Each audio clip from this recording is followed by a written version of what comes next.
Hiszpania. Zacznę od Hiszpanii i to jest mój wybór jeszcze przed audycją z jednej przyczyny. Kiedy zaczęła się zaraza, mój syn zadzwonił, pamiętam, był wieczór, ja tu byłem na ogrodzie i mój syn zadzwonił do mnie późnym wieczorem, Adrian, i mówi: tato, jak ty myślisz, jak to się wszystko będzie rozgrywało? Czy ja tu będę w tej Holandii, czy może wracać do Polski, czy może gdzie indziej?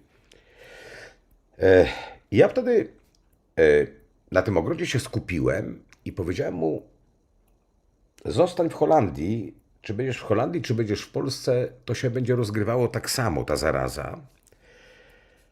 Więc zostań w Holandii. A on mówi: no ale co? Czy zostanę tu już na lata? I wtedy, kiedy się skupiłem tak na spokojnie na tym ogrodzie, nie rozłączałem się z nim, tylko przy nim się skupiłem. Odniosłem wrażenie, że po jakimś czasie on z tej Holandii z żoną, z dzieckiem wyjedzie.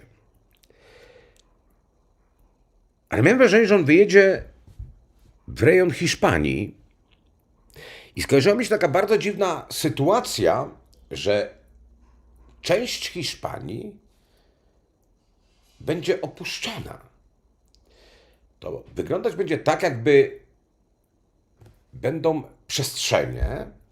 Mi się nie skojarzyło miasta, tylko takie bardziej przestrzenie rolne, mniejsze miejscowości, że będą takie skromne domy gdzieś, puste, ziemia, i to będzie tak wyglądało, że ci, którzy przybędą do Hiszpanii z własnej woli, będą mogli otrzymać jakąś nieruchomość, jakąś ziemię, dostaną jak z przydziału, tak załóżmy. To wiecie co? To tak bardziej mi się skojarzyło wtedy, jakbym nazwał to w taki sposób. Jak po II światowej, tu na ziemi odzyskanej, między innymi Człuchów leży jako ziemia na ziemi odzyskanej po Prusach. I moi rodzice, przyjeżdżając tutaj, no wprawdzie nie dostali ziemi, ale to też nie byli rolnikami, ale dostali przydziałowo jakieś mieszkanie w jakiejś chacince marnej. Dużo ludzi tu przyjeżdżało i otrzymywało, znaczy dużo ludzi tu ciągnęło dlatego, że dostali dach nad głową jakiś, że mogli zasiedlić te miejsca. Ha, ha. Jak zaczynałem audycję, była szaruga, a teraz widzę ulica biała, śnieg pada w Człuchowie. Od kilku chwil i jest biało. No i tak mi się ta Holandia kojarzy. Dlaczego? A wiem, że to była czysta wizja. Oczywiście ona była przyszłościowa. Ciężko mi jest powiedzieć, w jakim okresie czasu to się wydarzy, ale kojarzył mi się syn w miarę młodym człowiekiem. Holandia.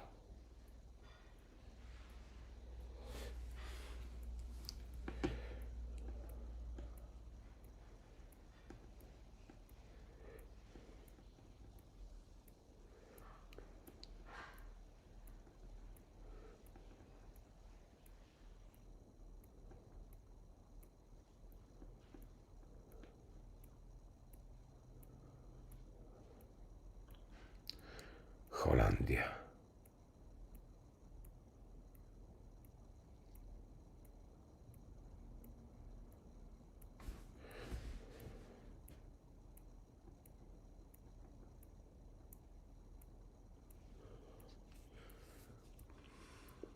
Dziwna rzecz mi się kojarzy.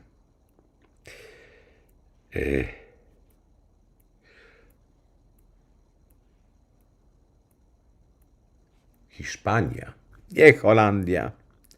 Ale myślą miałem Hiszpanię. Hiszpania. Dziwna rzecz mi się kojarzy z tą Hiszpanią. Tam się nic nie stanie, ale ja też miałem poczucie, że ludzie będą, że ci, co tam będą przyjeżdżać z własnej woli, to tam nie będzie nic zniszczonego. Ale mam takie dziwne wrażenie, że gdzieś, może nie w Europie, ale że gdzieś, być może na Bliskim Wschodzie, być może jeszcze gdzie indziej, ale w tamtych rejonach może się wydarzyć coś, co spowoduje przenoszące się skażenie.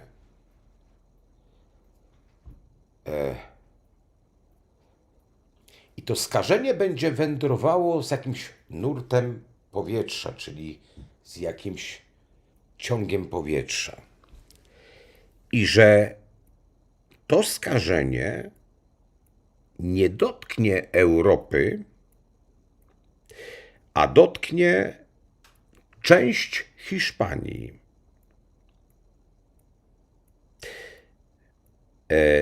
Czyli ten ciąg będzie szedł nad Afryką i zawinie, to z tego by wynikało, że to by była południe bardziej Hiszpanii.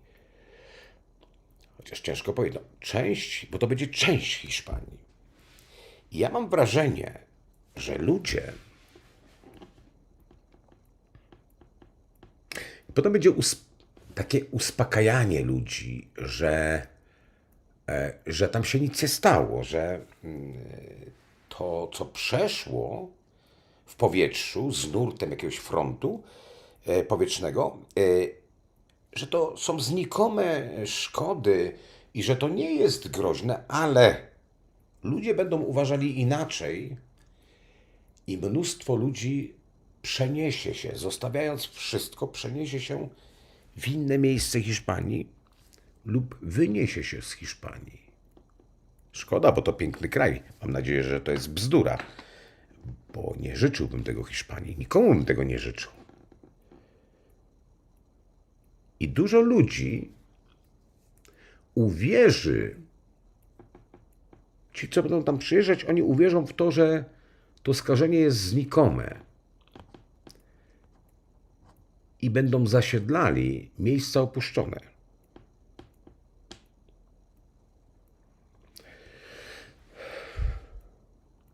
Czyli wniosek z tego, że w przyszłości dojdzie do czegoś, co skazi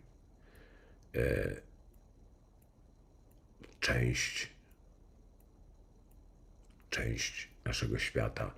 Musimy zwrócić uwagę, że to, co się wydarzy się o wiele dalej. Może to być rejon Bliskiego Wschodu, może to być gdzieś pewna okolica Bliskiego Wschodu. No ale to będzie musiało przejść, przecież od Bliskiego Wschodu Hiszpania jest daleko. Tak?